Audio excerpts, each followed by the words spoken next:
Quem trouxe a palavra de Deus aí, pega a palavra do Senhor. Abra comigo nos Salmos de número 51. Assim que você abrir, eu quero que você se coloque de pé para a gente fazer essa primeira leitura. Todos estão me ouvindo? Quem não está me ouvindo, dá um glória a Deus. Quem não está me ouvindo? Oh Deus, como não está ouvindo, rapaz? Está me ouvindo sim. Brincadeirinha, para quebrar o gelo. Salmo 51, assim que você achar, se coloque de pé. Se você tiver sem Bíblia, também se coloque de pé. A primeira leitura vamos fazer em reverência à palavra de Deus. Essa leitura de pé. Amém?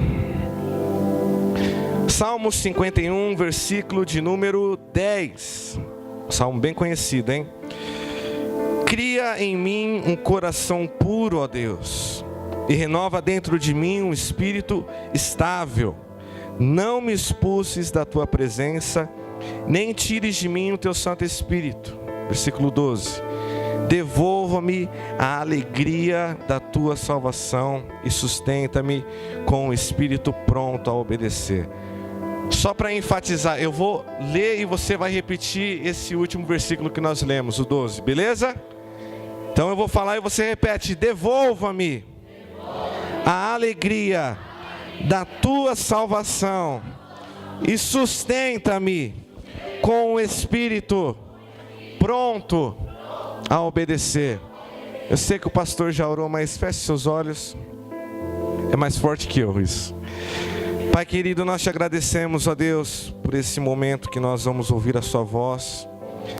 Fala, Senhor, aos nossos corações, que eu venha diminuir, Senhor, até que não exista nada do Alex aqui, e que o Senhor possa me usar apenas como um canal, Senhor. Não para minha glória, não porque eu mereço, Deus, mas para a sua glória e por causa da sua misericórdia, Senhor.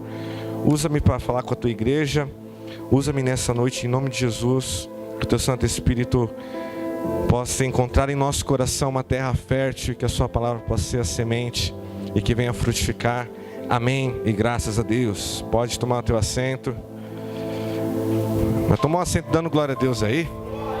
Aí sim. Glória a Deus. Esse é o momento que você desliga o Zap, né? Sai do Zap, sai do Face e presta atenção somente na palavra de Deus. O Salmo 51 foi um salmo escrito pelo rei Davi, né? Ao contrário do que muitos pensam, nem todos os salmos foram escritos pelo rei Davi.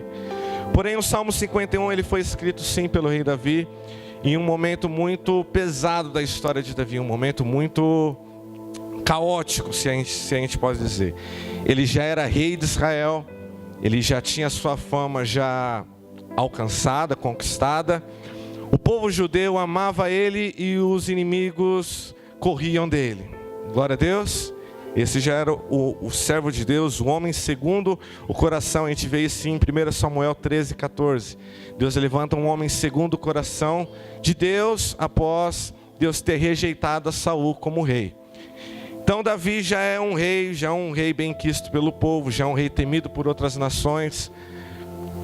E escreve esse salmo e eu quero acompanhar contigo. Abra comigo em 2 Samuel. Deixa marcado aí, salmos que a gente vai voltar, tá bom? Quero que você abra comigo em 2 Samuel, capítulo de número 11. Eu vou só contextualizar para a gente voltar no salmo. Amém? Todos acharam? 2 Samuel 11. Acharam? Amém. Então bora lá. 2 Samuel 11, versículo 1. Olha só, preste bastante atenção em todos os detalhes. Na primavera, época em que os reis saíam para a guerra, Davi enviou para a batalha Joabe, com os seus oficiais e todo o exército de Israel. E eles derrotaram os amonitas e cercaram Rabá. Mas Davi permaneceu em Jerusalém. Versículo 2. Uma tarde Davi levantou-se da cama e foi passear pelo terraço do palácio. Do terraço viu uma mulher muito bonita tomando banho e mandou alguém procurar saber quem era. Disseram-lhe: é Batseba, filha de Eliã e mulher de Urias, o hitita. Versículo 4. Davi mandou que que a trouxesse e se deitou com ela, que havia acabado de se purificar da sua impureza, da sua menstruação. Depois voltou para casa, e no versículo 5 diz: a mulher engravidou e mandou um recado a Davi, dizendo que estava grávida. Reparem muito bem que em um período, em uma época em que era normal os reis saírem para a batalha, Davi decide ficar de boas.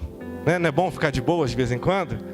Você trabalha a semana toda, sabadão você quer ficar de boas, domingão, na frente da TV, assistindo Netflix, num friozinho desse, um cobertorzinho.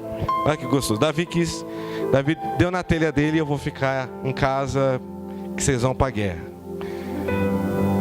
Não sei porquê, mas Davi se levantou um dia, é aquele negócio, momento errado, hora errada, lugar errado. Já ouviu? Ele decide andar no terraço do seu palácio. Eu também não sei aonde Batseba ela estava, porque ela estava tomando banho. Ou os olhos de Davi eram olhos de águia, ele conseguia ver longe, Ou ele criou talvez um telescópio, sei lá, alguma coisa assim. Mas ele conseguiu ver ela tomando banho. E Davi ficou gamadão em Batseba, ficou loucão. E quis saber quem era aquela mulher. Então alguém fala: olha, ela é filha de Eliã, porém ela já é casada aí. É bom o senhor tirar os olhos dela aí, porque ela é casada justamente com um dos seus valentes. Urias era um dos 37 valentes de Davi. A palavra diz que Urias era um homem totalmente fiel a Davi, fiel ao reino de Israel e fiel a Deus. Por isso que ele foi levantado como um dos 37 valentes. E nem isso tirou da cabeça de Davi, talvez, a cena que ele tinha contemplado. Aquela mulher muito bonita, a Bíblia, ela realça isso tomando banho. E só para a gente ganhar tempo, não vamos ler não, mas depois você pode ler na sua casa, 2 Samuel 11. Depois do versículo 5, que ela se deita com Davi e volta para casa, ela manda uma mensagem e fala: olha, Davi, já era, você tentou, mas estou grávida, e agora? E aqui a gente vê como nós temos, eu digo que a gente tem pós-graduação, tem mestrado, tem doutorado em fazer aquilo que é errado, Nós, seres humanos, quem é ser humano aí? Quem não é, veio de onde? Marte, Vênus, pelo amor de Deus. Quem é ser humano aí? Então, somos gabaritados, treinados, temos mestrado, doutorado, fizemos até workshop em fazer o que é errado. Isso a gente faz muito bem. Porém, a gente acredita que à mesma medida que nós fazemos o que é errado, nós também conseguimos esconder de Deus isso. A gente acredita que consegue esconder de Deus. A gente vê até o primeiro casal, Adão e Eva, quando eles desobedecem à voz de Deus, lá em Gênesis 3, a Bíblia fala que quando eles ouviram os passos de Deus andando no jardim, o que eles fizeram? Se esconderam. E Deus pergunta: por que vocês se esconderam? Deus, é que a gente errou e a gente ouviu os seus passos e a gente ficou com medo. Eles esconderam, não somente eles, mas tentaram esconder a sua nudez. E Davi, como um bom ser humano, como todos nós, como ele é bom em fazer coisas erradas, ele também pensou que seria muito bom em esconder tudo isso. Vem a brilhante ideia na cabeça de Davi: o quê? Urias está na guerra, vou mandar ele vir de volta. Aí pensa, o cara está tanto tempo longe da esposa, a coisa que ele mais quer é encontrar com a esposa. Então, no pretexto de trazer Urias, para Urias ser um mensageiro e falar como está andando a batalha, Urias vem até Davi, passa o seu relatório, Davi fala: olha, Urias, você passou o seu relatório como ninguém. Isso não está na Bíblia, isso aqui tá? Eu estou só dando uma resumida. Você passou o seu relatório como ninguém, toma esse presente, toma esse banquete, vai para sua casa e aproveita a noite com a sua mulher. Era o plano perfeito, porque Urias iria se deitar com a sua esposa, voltar para a guerra. Quando ele voltar, ele já ia estar com um barrigão, Uma coisa próxima disso, Não, mas isso é Coca-Cola, tá bom? E quando voltasse: olha, você está grávida, pronto, acabou todos os problemas de Davi. Mas Urias, ele acaba surpreendendo Davi. Eu fico imaginando Urias, se Urias fosse se deitar com Batseba mesmo nessa ocasião. Imagine, o filho de Urias já com uns 12 anos, por aí. Aí Urias fala assim: filhão, ou filha, não sei, era menino, né? Depois nasce menino. Filhão, bora conhecer o maior rei de todos os tempos que Israel já teve. Pai, vamos. Eles vão lá para o palácio.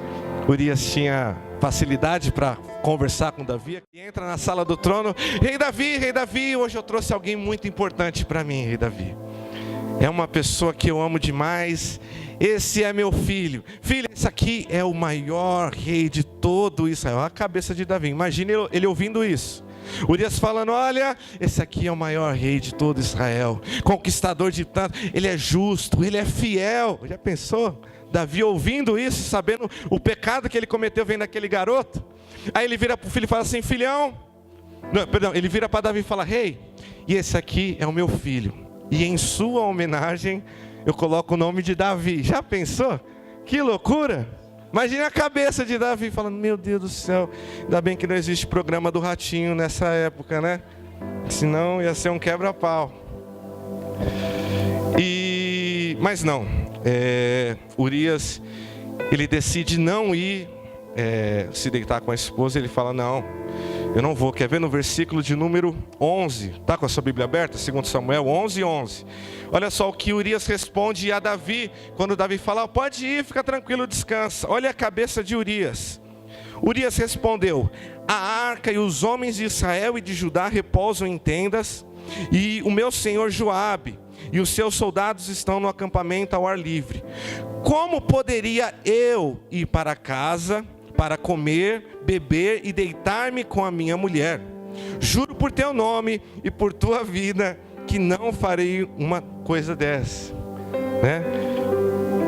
Aqui a gente vê a gente pode fazer um contraponto, porque eu até escrevi aqui, no reino de Deus, muitas vezes a responsabilidade ela sobressai o direito que nós temos.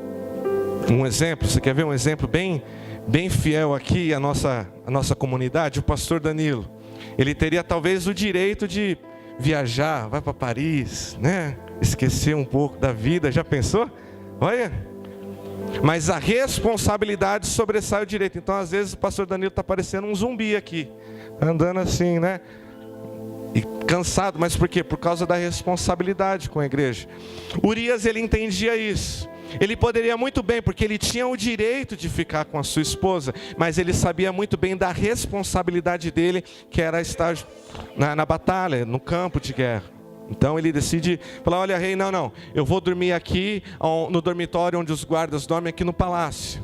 Então Davi falou: opa, plano A não deu certo, vamos para o plano B. A Bíblia fala que Davi tenta embebedar e embriagar Urias, e consegue.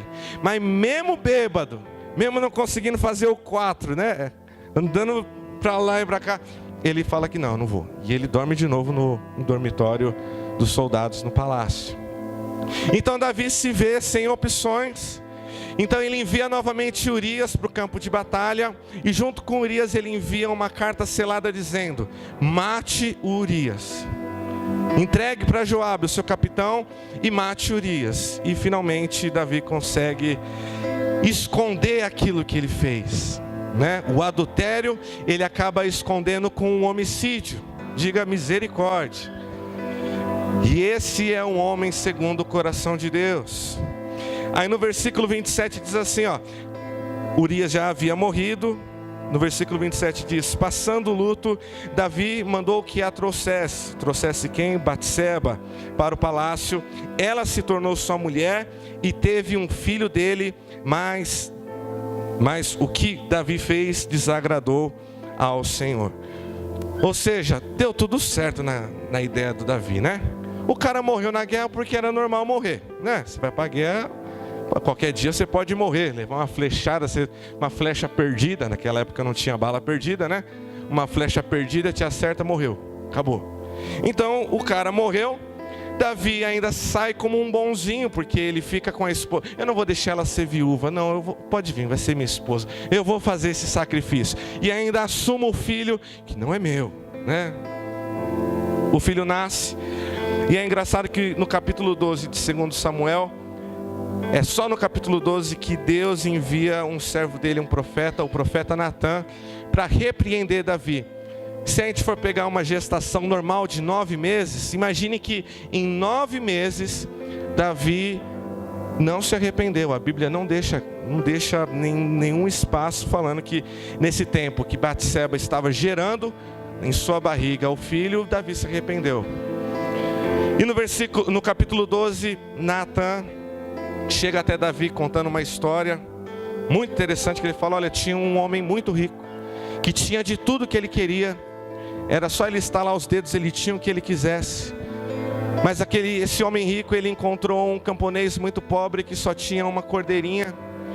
E esse homem rico encasquetou na cabeça que eu quero essa cordeirinha dele.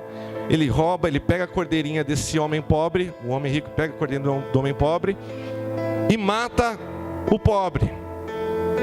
O Davi já fica indignadaço, nervosão no versículo 5. Ele fala: olha, eu juro que esse cara tem que morrer. E esse cara não só tem que morrer, mas ele tem que pagar 4 vezes o preço da cordeirinha. E no versículo 7, já começa assim, Natan dizendo: você é esse homem. Então imagine a ficha caindo em Davi. Era eu sou o homem rico que tinha tudo, que pegou a cordeirinha do homem que só tinha uma cordeirinha e era pobre. E no capítulo 12 em diante, a gente vê Davi confessando o pecado, se arrependendo, chorando, enfim, se quebrantando diante de Deus, quando a ficha caiu finalmente da burrada que ele fez. E é depois que Natan sai, que nós voltamos lá para Salmo 51, e Davi, ele escreve essa pérola da Bíblia Sagrada. Quer ver? Vamos ler desde o versículo 1 dessa vez, amém? Salmo 51, falei para se deixar marcado, hein? Salmo 51, versículo 1. Tem misericórdia de mim, ó Deus, por teu amor.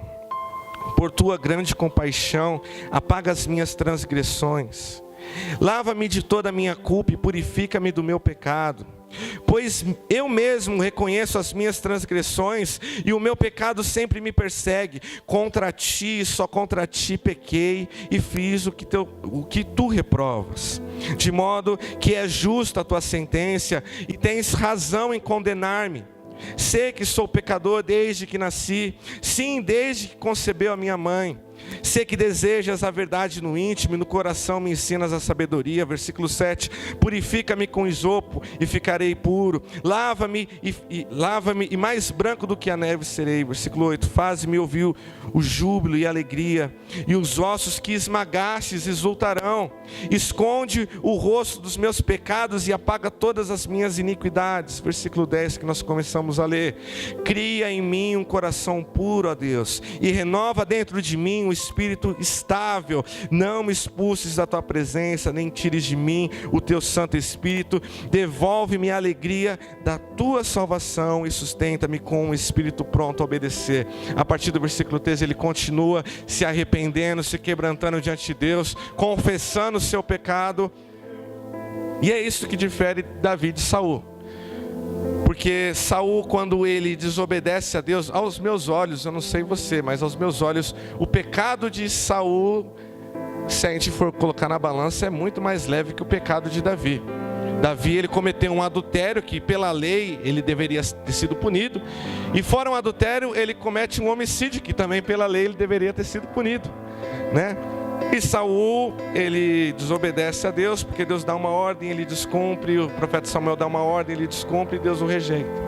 Mas a diferença é que Saul, a gente vê quando ele começa a perseguir Davi, a coisa que Saul mais queria não era a aprovação de Deus, ele queria continuar sendo o rei de Israel. Ele perseguia Davi não porque, sei lá, ele queria continuar sendo o rei. E você vê Davi, em nenhum momento ele fala: Senhor, restaura o meu ego. Restaura, Senhor, sei lá, a minha fama por Israel como um rei justo e bondoso. Restaura o meu reino, Deus. Não, ele fala assim: Deus, cria um coração puro dentro de mim. O foco de Davi não está no reino. O foco de Davi fala assim: Deus, o que o Senhor me castigar eu mereço, porque eu sou pecador.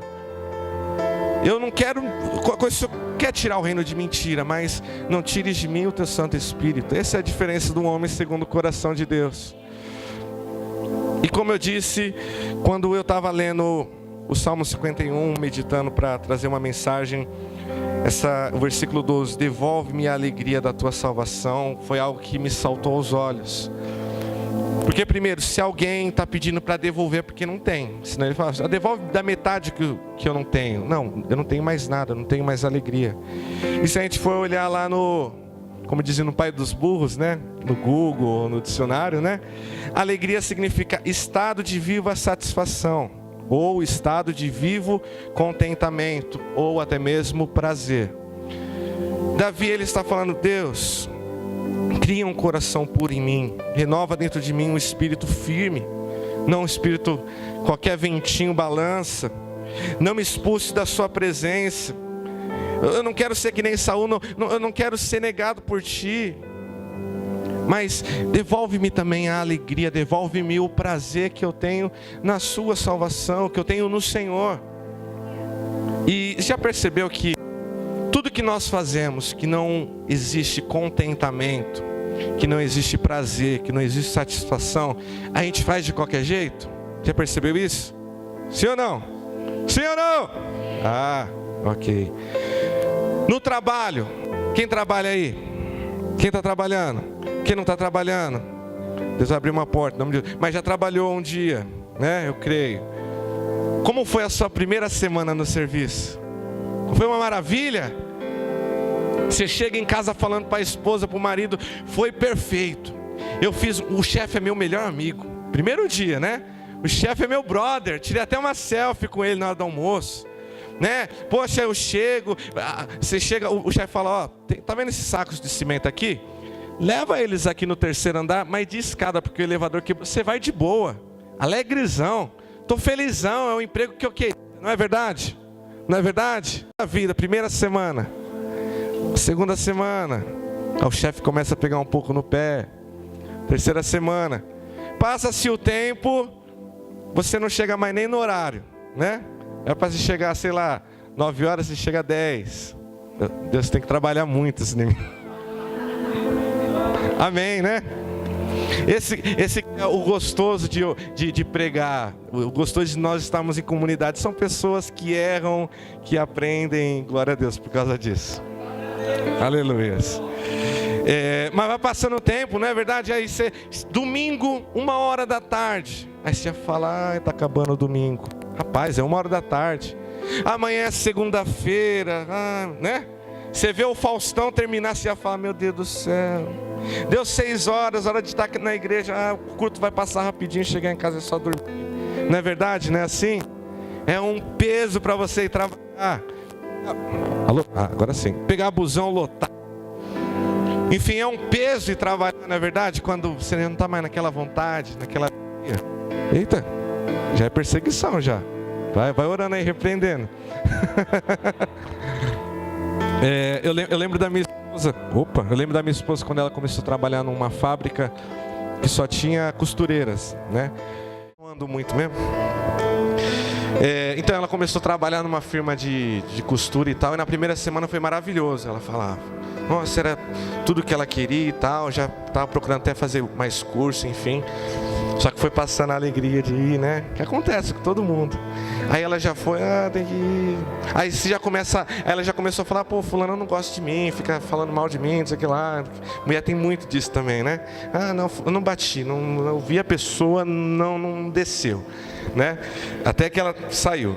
E a gente é assim, quando acaba a alegria, a gente não faz mais com tanta vontade, né? Não tem tanto empenho. Num relacionamento, né? Quando começa o casal, é aquela coisa, aquele chamego, oi amor, amorzinho. É tudo inho, né? Amorzinho, quindinzinho. Eu conheci gente que fala pombinha, minha pombinha. Só que vai passando o tempo, vem os BO, né? Vem as DRs, vem a dificuldade de pagar as contas, vem as brigas, aí vem as crianças também, que muda tudo, né? Quando nasce, né? Pelo amor de Deus, eu tenho um de 8 meses. Muda tudo, o mundo fica de ponta cabeça. E vai passando o tempo, aí fica diferente, já não é mais inho, é tudo ão, né? Então já não é mais pombinha, é cavalo. Os animais vão aumentando de tamanho, é elefante, é seu burro, não é mais. Pombinha é desse tamanho, o cavalo é grandão. né? Vai aumentando, mas aí o cara já não tem mais aquela vontade de estar em casa. Conheço pessoas que têm tanto um ranço de ir para casa que prefere ficar no bar. Já viu gente assim? Conhece alguém? Já ouviu? A pessoa sai do serviço, cansado. A coisa mais gostosa é ir para casa, encontrar a esposa, o filho. Pelo menos no meu caso, eu amo quando eu chego. Eu recebo até palmas, meu filho. Quando eu abro a porta, ele faz assim, ó. Eu já entro falando obrigado a todos vocês. Muita felicidade dele em me receber. E o cara gosta de, sei lá, sai do serviço cansadão e vai pro bar. Fica até meia-noite, chega em casa, a mulher já está dormindo, o filho já está dormindo, a comida está fria. E chega quebrando o pau ainda, né? Brigando, batendo em todo mundo e falando asneira. Por quê? Porque a alegria se vai. E na igreja? Na igreja também acontece isso. É verdade ou não é? Lembra lá dos primeiros dias que você vinha, meu Deus do céu, você só ouvia pregação no carro, né? Pegava no YouTube, era uma pregação, acabava, é automático, né? Você pode mandar, vem as outras pregações, Luiz Hermínio, vem todo mundo, pode vir falando. Aí vai passando o tempo, aí você fica descontente porque alguém falou alguma coisa. Você fica triste, o pastor passou por mim e nem deu a paz. Aí a pessoa começa a perder a alegria de vir à igreja, perdeu a alegria de buscar a Deus. Aí já, que pregação nada, já tem que ouvir quinta, ouço domingo, ainda tem que ficar ouvindo em casa. Ler a Bíblia nada, o pastor já prega 1 hora, já valeu. Se a gente dividir 1 hora aí por 7 dias da semana, né? Já está minha cota. Porque a alegria vai embora. A alegria acaba se esvaindo e a vontade vai junto. E a gente começa a fazer as coisas, como dizem, empurrando com a barriga. Já ouviu esse ditado? Empurrando com a barriga de qualquer jeito. Davi, ele viveu esse momento. Porque Davi era um cara reconhecido pelas guerras que ele travou e as batalhas que ele ganhou. O coração dele era um coração voltado para Deus. E era um cara vitorioso em tudo que ele fazia. Quando estava todo o Israel com medo de um gigante, ele, menininho, molequinho, ele fala, não, eu vou lá. O que ele fala? Olha, gigante, você vem a mim com espadas e escudos, mas eu vou a ti em nome do Senhor dos Exércitos. O cara tinha paixão no que ele fazia. Ele tinha fé, ele acreditava naquilo que ele fazia. E quando nós estamos descontentes e nós não conseguimos cumprir com as nossas responsabilidades por causa do descontentamento, nós abrimos uma brecha enorme para o diabo entrar e trabalhar nas nossas vidas. Talvez a gente ouve algumas conversas, né? É sempre bom quando você ouvir uma mensagem, até a minha. Quando você terminar de ouvir aqui o que eu estou pregando, chega na sua casa e deixa eu conferir se é igual os crentes de Bereia. Deixa eu conferir aqui se é tudo isso que ele falou. E a gente ouve algumas coisas em alguns altares por aí que só Jesus. E às vezes a gente tem uma noção de que o diabo é um ser tão poderoso. Já ouviu? O diabo é muito poderoso, né? A gente pinta na nossa mente que é um ringue de MMA, né? Que está o diabo de um lado e Deus do outro, né? Bate o sino, vamos para a luta. Aí já viu, é igual o Karate Kid, né? Aí o diabo bate bastante em Deus e Deus, e primeiro round cai.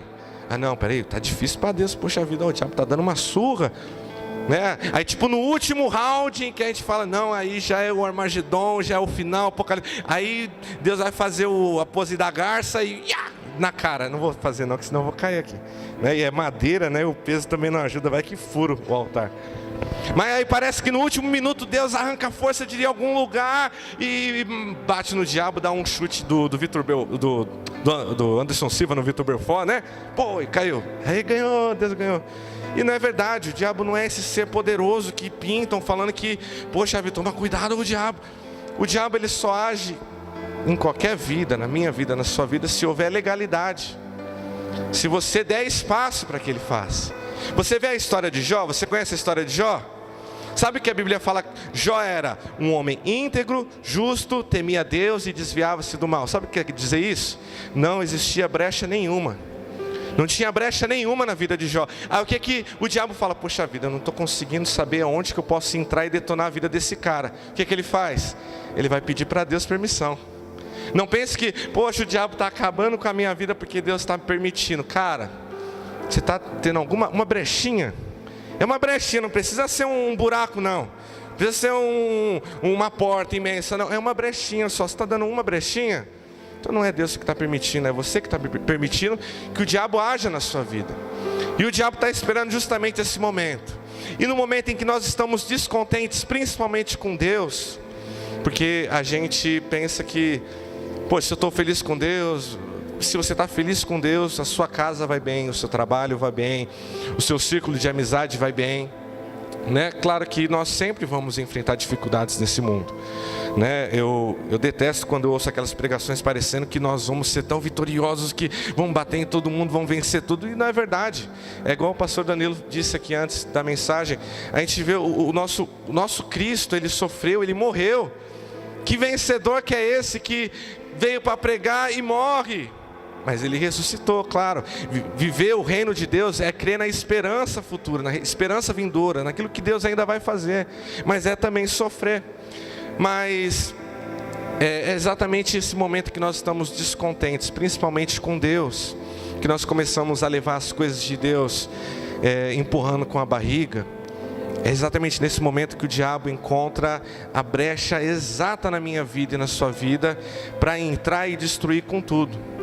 É nesse momento que você está descontente com Deus, que aí você fica descontente no seu casamento, que o diabo envia aquela secretária, igual a Bíblia fala, muito bonita, e passa na sua frente e você não consegue se controlar, assim como Davi não se controlou. É nesse momento que você está infeliz com Deus e você não dá nem a mínima para as coisas de Deus, e o seu casamento também não vai bem, que Deus manda aquele bombadão, saradão, tipo que nem eu, né? Abdômen definido, né? Aí a mulherada fica louca. É quando você está descontente com as coisas de Deus, que o seu trabalho você também faz de qualquer jeito, porque a Bíblia fala que tudo que nós fizermos, até mesmo aos homens, nós temos que fazer como se fosse para Deus. Você fica descontente, aí tanto faz se chega atrasado no serviço, e quando o chefe vem brigar com você, você fala, é perseguição. Não, você está sendo pago para chegar no horário. Mas o chefe está me perseguindo que eu tenho que entregar relatório. Mas era para ter entregado 2 semanas atrás, não é perseguição. Você que está viajando na maionese e fazendo de qualquer jeito. Davi, depois que cai a ficha, talvez passou esses 9 meses, a criança nasce, o profeta vem e manda essa bomba na mão de Davi. Davi, esse cara é você, o cara que pegou a cordeirinha e matou o pobre, esse cara é você. E você mesmo disse que esse cara merece morrer e pagar 4 vezes mais o valor da cordeirinha. É nesse momento que cai a ficha de Davi e fala assim, olha, eu estou fazendo tudo o que eu estou fazendo, sem a alegria, sem a satisfação, sem o contentamento. E ele entende que não é um contentamento com o reino, não é uma satisfação em ser rei, porque ele era, a Bíblia fala que ele tinha tudo o que ele queria. Davi era um homem rico, né? Ele tinha tudo o que ele queria. Ele entende que essa alegria que falta para ele é a alegria em Deus. Diga, alegria em Deus. Exatamente o que Davi entende. Poxa, eu tenho tudo. Já percebeu que você tem tudo? Alex, mas eu moro de aluguel. Mas você tem uma casa, glória a Deus. Já percebeu que você tem tudo? Mas está difícil as coisas, está difícil para todo mundo. Amém? Você tem tudo. Mas já percebeu que a gente não se contenta com o que nós temos? Porque nós nunca vamos nos contentar com o que nós temos enquanto nós não estivermos contentes com Deus. Porque é igual Jesus, ele não tinha casa, não tinha onde dormir, e ele era contente de fazer. Você vê os mártires da igreja, os homens e mulheres de Deus que morreram por causa do Evangelho, que morreram por causa de Cristo Jesus. Eles morriam e eles faziam aquilo com alegria, com felicidade. Você já leu quando Estevão está para morrer, o sermão que Estevão faz, já leu? Depois dá uma procurada. É uma coisa que você fala, o cara está com a mira na cara dele, na cabeça dele. E da onde que ele tira a força? Porque ele se contentava que a alegria dele estava em Deus. É isso que nos falta. E hoje é isso que nos falta, a alegria em Deus. Se alegrar em Deus, talvez só quando nos convém, porque a gente tem muito dessa. Poxa, tô nem aí, igual o pastor vai ter encontro, ninguém tá nem aí para encontro. Mas quando as coisas apertam, talvez o patrão está enchendo o saco, as coisas em casa, aí você, não, vou me alegrar em Deus, agora sim, Deus, Tu és a minha satisfação. A alegria passageira em Deus não é alegria verdadeira, é prostituição, é prazer momentâneo. Tem gente que gosta de se prostituir com Deus. Você acredita nisso? Vai para a igreja para se prostituir, por quê? Porque é uma coisa momentânea, fica feliz só de estar ali naquele momento. Sai, ganha o que precisa e vai para longe de Deus de novo. Se um fast food, né? Um McDonald's, chega na igreja, Deus, eu quero um número 1 com batata grande e Coca-Cola.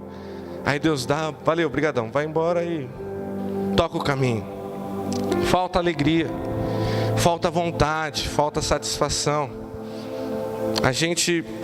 Eu tenho muita vergonha quando eu começo a ler o Novo Testamento, Atos, quando esses homens tão incríveis que eles só fizeram isso porque amavam, pregaram o Evangelho. Eu vejo quão incapaz e quão inútil que eu sou. Eu não sei se você tem essa mesma noção. Já leu Atos? Você fala, não, eu não faço metade disso, nem metade da metade. É uma coisa que para mim dói. Eu falo, Deus... Eu não estou pronto. Se já perguntou para você, se pergunte aí, você está pronto para morrer hoje por Deus? Você está pronto para alguém estar com uma arma na sua cabeça hoje e falar, não, eu não creio em Deus, Deus é bobeira, é bobagem. E você falar, não, eu acredito em Deus, não é nada de bobeira não, eu amo meu Deus. E ele puxar o gatilho e game over para você? Você está pronto para isso? Eu confesso, eu não estou. Falta alegria.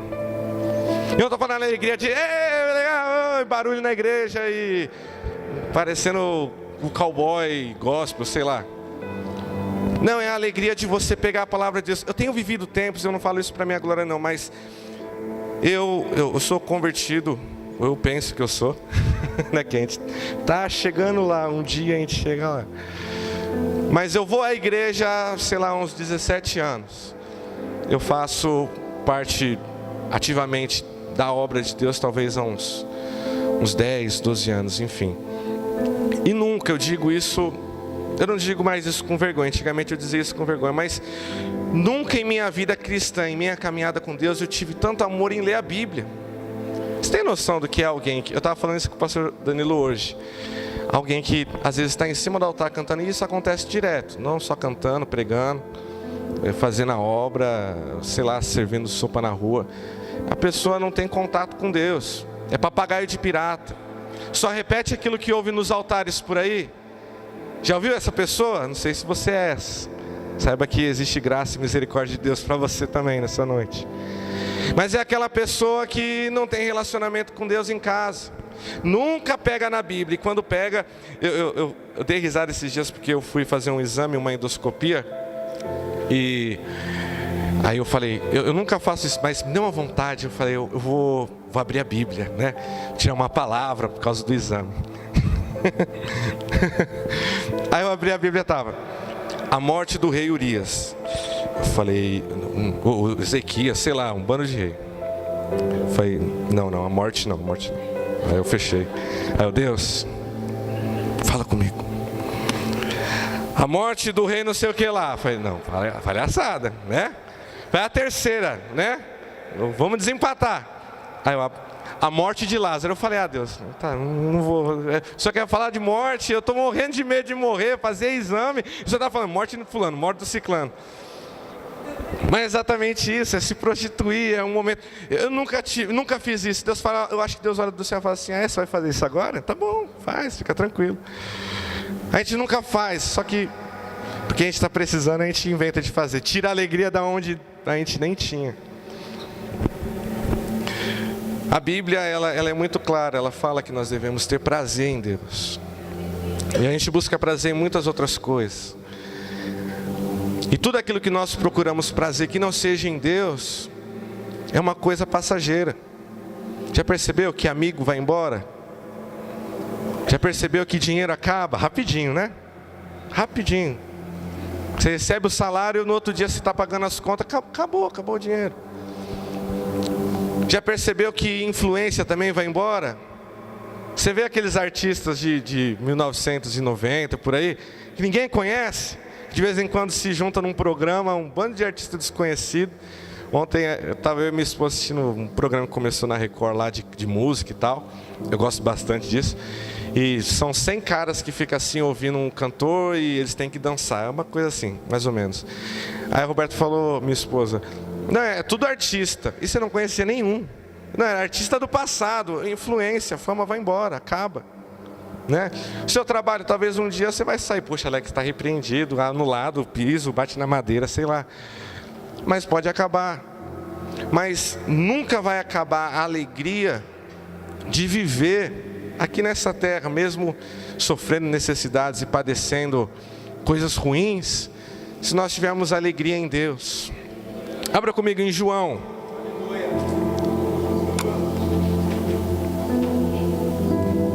Vou fazer mistério para você. João capítulo 15. Surpresa.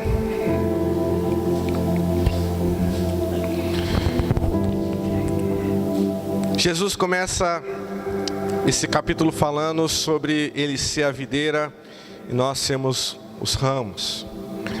E olha só o que Cristo fala no versículo 9, 15, 9 do Evangelho de Cristo, escrito segundo João. Como o Pai me amou, assim eu os amei. Permaneçam no meu amor. Se vocês obedecerem aos meus mandamentos, permanecerão no meu amor. Assim como tenho obedecido aos mandamentos de meu Pai, e em seu amor permaneço. Aí no versículo 11, olha o que Cristo fala. Tenho-lhes dito estas palavras, ou tenho-lhes dito essas coisas, para que a minha alegria esteja em vocês, e a alegria de vocês seja completa. O próprio Cristo fala, você quer a alegria completa? Você quer ser feliz de verdade? Quer experimentar o que é satisfação verdadeira? Não é algo momentâneo que passa? Esteja comigo, esteja enxertado em mim, eu sou a videira, vocês são os ramos. Estejam em mim, aí sim vocês conhecerão o que é a alegria verdadeira. O que é a alegria que não vai acabar. É você talvez olhar para o seu bolso e você não ter dinheiro, mas você está feliz porque você está vivo. Porque Cristo te deu mais um dia para você respirar, para você estar com a sua família. É talvez você está desempregado hoje, mas está feliz porque, poxa, Deus me deu condições de estar na casa dele hoje. É talvez não ir tão bem quanto você queria as coisas, mas saber que nós temos um Pai que cuida de nós. Essa é a alegria. Porque se você aceitar esse abatimento espiritual, se você aceitar esse descontentamento com as coisas de Deus, a gente vai começar a dar brecha, o diabo vai começar a trabalhar. Tem tanta gente que sai da igreja por coisa tão besta, porque não tem mais alegria em Deus. É gente que vai para a igreja não para, sei lá, falar com Deus, se reunir com os irmãos, para julgar se quem está orando, quem não ora. Poxa, esse branquelo cabeçudo aí fala pra caramba. É para julgar, quando vai acabar a palavra, nossa, eu estou indo embora. É falta de alegria nas coisas de Deus. Orar. A gente sempre ouve isso, né? A gente, lá em Santana, o evangelista Tiago, que traz a maioria das ministrações, e a gente sempre ouve ele falar, tem que ler a Bíblia, tem que orar, tem que jejuar, né, Bianca? E às vezes até é repetitivo, e várias vezes, porque a alegria vai embora muito rápido, nossa. A gente fica contente quando tem um reteté, o pulo, a rodada, é o fogo, a terra, o ar, o Capitão Planeta. A gente fica contente nisso. Fui longe, né? Foi embora. A gente fica contente no movimento, nas emoções. Mas quando acaba, aí acabou mesmo, acabou a alegria. Tem gente que fica contente, eu conheço gente que, nossa, fica eufórico quando ouve que tal pregador, o profeta que revela até a carteira de motorista, quantos pontos tem, quando levou a multa, vai pregar na igreja. A pessoa fica eufórica, quer ir para a igreja, que eu vou, que ele fala até a cor da minha cueca. Aí o cara vai embora, a pessoa continua com a mesma vida. Por quê? Porque a alegria, a satisfação que ela está procurando não é em Deus, é em pessoas. A satisfação da pessoa não é ter a presença de Deus, é com o reino, é igual Saul. É o status, é o que eu tenho, o que eu quero. Eu tô feliz por causa disso. Eu tô feliz porque Deus me deu um carro, mas eu não tô feliz porque Deus falou comigo, sei lá, uma coisa que talvez seja muito boba. Você fala, mas não foi Deus que falou. A gente se desliga para as coisas de Deus e se liga. A gente é muito humano, muito vivo nessa terra. A palavra fala que nós devemos morrer. É morrer para as nossas vontades.